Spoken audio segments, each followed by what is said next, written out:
This is Next Century Studios. You're watching Leading Edge Business with Dan Auito. Hi, it's Dan Auito with the Leading Edge Business Show. We're here today with Dr. Tom Hanson talking about his new book, Play Big. Tom is here to tell us more. All right. Thank you. It's great to be here. How do you describe what you do, Tom? Well, basically, I help players play with ease. I work a lot in baseball, and the new book, Play Big, is really a baseball-focused book, but it generalizes into all of human performance areas. So I help players play with ease, and I mean that in terms of when you're performing well, there's a sense of ease and fluidity and grace really to you. It doesn't seem like it's really hard work. And I also mean ease, though, in terms of playing with ease, in terms of E''S, where the first E is enjoyment, really enjoying what you do, and expansion is the second E, to expand. If you're playing at a certain level, be it baseball or business, in order to reach a goal, you have to expand yourself. It isn't just a matter of knowing what to do. It's being able, psychologically and emotionally, to be big enough to be able to accomplish that. So I help people play with ease. Play with ease, expansion and getting bigger. I've read the book, Play Big, and I see the ABCs. I've just got to go there. Got to go there. You know, act big, breathe big, and commit big. Right. That's awesome stuff. It's just an easy thing to be able to. You instantly seem to expand when you do that. I just feel better when I go there. So yeah. I get what you're saying there. Yeah, it really is a matter. The challenges that players face are that they get frustrated and they get angry and they get nervous. They get what I call contracted. If there's a feeling of, like it's just getting ready to come on, here we're getting ready to roll the camera, and I could just feel myself, So I need to breathe, I need to, what you say, act big, which is get physically big, breathe big, and then commit to your target, or commit big, which is to go all in on whatever you're focused on at the moment. Right, that focus is so critical. I see that a lot, hear that a lot from just about everybody, and it's hard to do. It's hard to do. So you're bringing people back to that. Right, making it as easy as ABC. Right. Okay. Now, what challenges do players face that you help?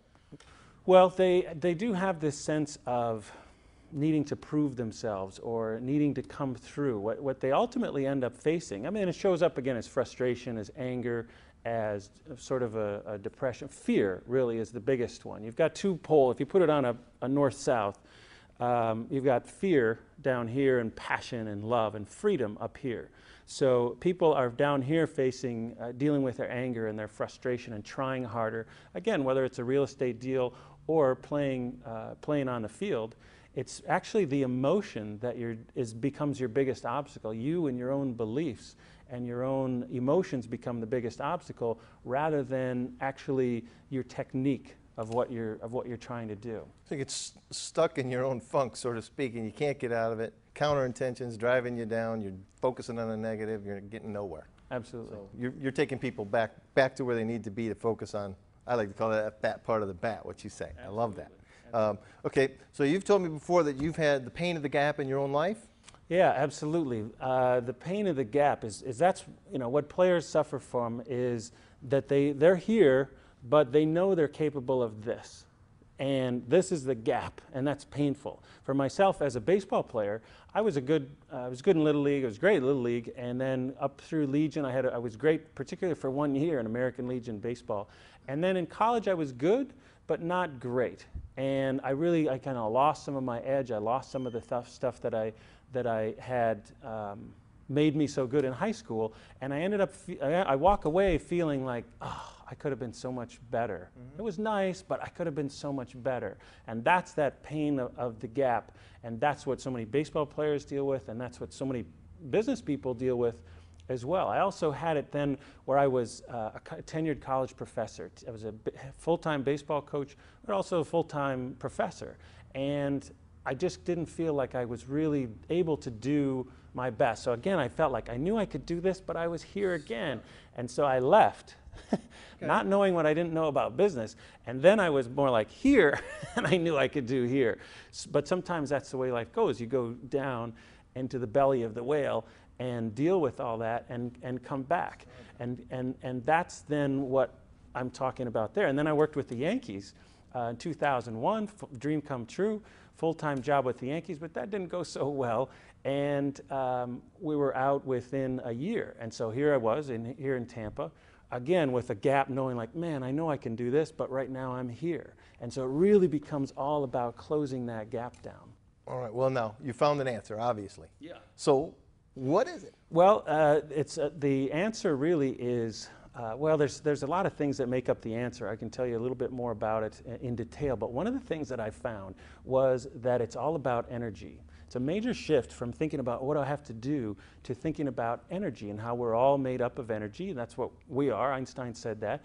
And we've got things that are blocking us, and we need to get going through it. So I found this technique. It's very strange, but very powerful, that involves tapping, where you literally tap on different spots in your body, and it makes things go away, negative emotions go away that are holding you back. I started with a player, and he had just struck out to lose a game, to end a game, and he came over with his mom to where I was sitting, and she knew what I did for a living, and she said, was there something you could do to help Johnny? He's going to be upset about this for days. He's just like the perfectionist that's going to... Right. And I said, well, you know, and she said, no, isn't there something you could do? I'm like, okay. It was like somebody was telling her that I was holding back on her. And I said, well, yeah, but it's kind of weird. And are you up for weird? He goes, sure. I said, well, what are you feeling right now? He said, disappointment. And I go, 0 to 10, how strong? 7 or 8, which I think it was more, but for a guy to admit that, yeah, that's a lot. And so, okay, repeat after me. And I went and I tapped on him. And then I said, okay, 0 to 10, how is it now? He said, go 4. And we repeated again, and he smiled at me. And I said, what are you smiling at? And we're talking about 90 seconds, maybe 2 minutes from when we started. He said, well, I don't feel frustrated. I don't feel frustrated anymore. I go, you know, professionally, I'm like, okay, good. But inside, I was like, oh my gosh, you have to be kidding me. And I've been a tapping fool ever since. And just because what I'm interested in is closing this gap. If it's a little bit weird, so is success, you know? Mm-hmm. Being on the New York Yankees, that's weird. It takes a person this high, you know, of this rare a person that can be that successful. And so doing something unusual, I'm willing to do. Awesome. So now what are people not getting? Well, they're not getting that we've changed ages. Like most people, particularly in baseball, are in what I call the breakdown age. And that's where you say, okay, well, what's wrong? And then you break that down. We look for something that's wrong. Oh, all these things are wrong. Let's break that down and then attack them one by one. Well, the problem is we all perform best, whatever it is, when we feel great, when we feel confident, when we're acting big, breathing big, committed big, got the good free-flowing energy. But nowhere in that paradigm is feeling great. They're always feeling bad because, oh, this was wrong, this is wrong, this is wrong. So you're all filled with what's wrong. I interviewed Hank Aaron, Rod Carew, Stan Musial, Yastrzemski, Pete Rose, all these people on what are you doing what makes you great? And they focus on what they want. They focus on the ball, they focus on what they want to have happen. They're not caught up in what's wrong.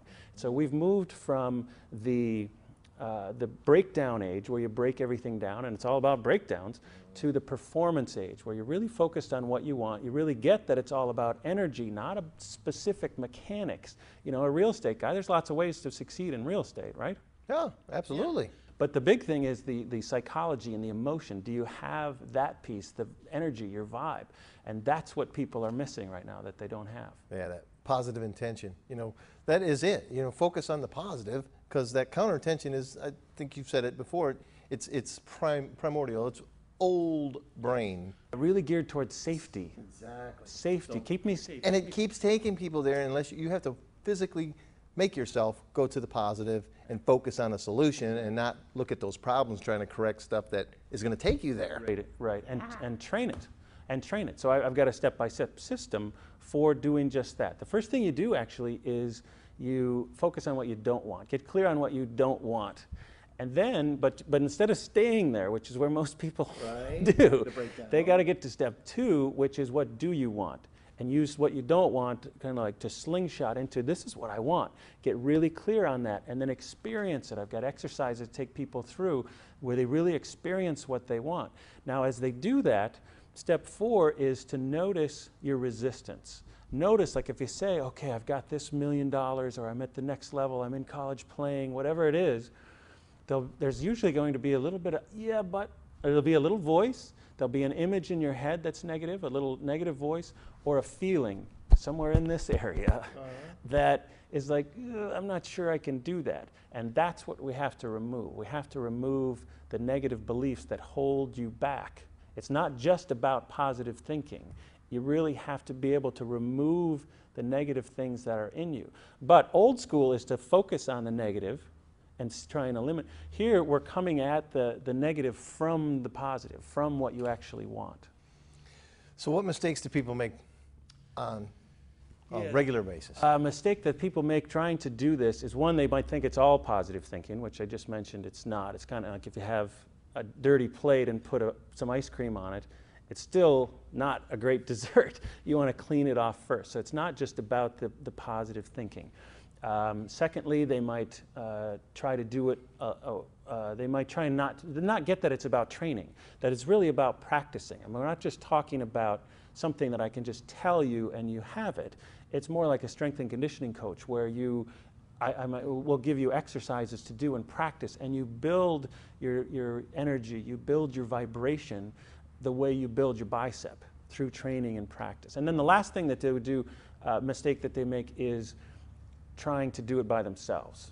It's just any high-performing person, particularly in sports, just doesn't do it alone. All right, so what's the first step they should take? Well, the first step you should take is was really to buy a book, get the book, Play Big. I'm with you on that. That's I read right. it, I If you love want it, to I play agree. big, Yes. that's your first step. And what I would also do is really leave you with the idea of focusing on what you want. If I could only say one thing, it would really be focus on what you want instead of being mired on what isn't right. Get really clear. What the guys always said that you mentioned that you really like, fat part of the bat on the ball. That's what I wanted. It's not about they're thinking about their hands, or they're thinking about their batting average, or the girl in the stands, or their coach, whatever it is.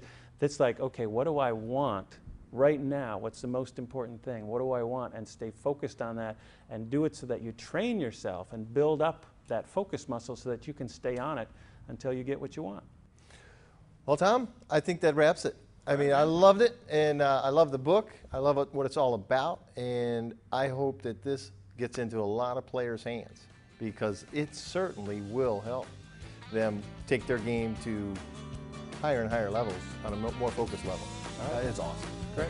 Thank you, Dan.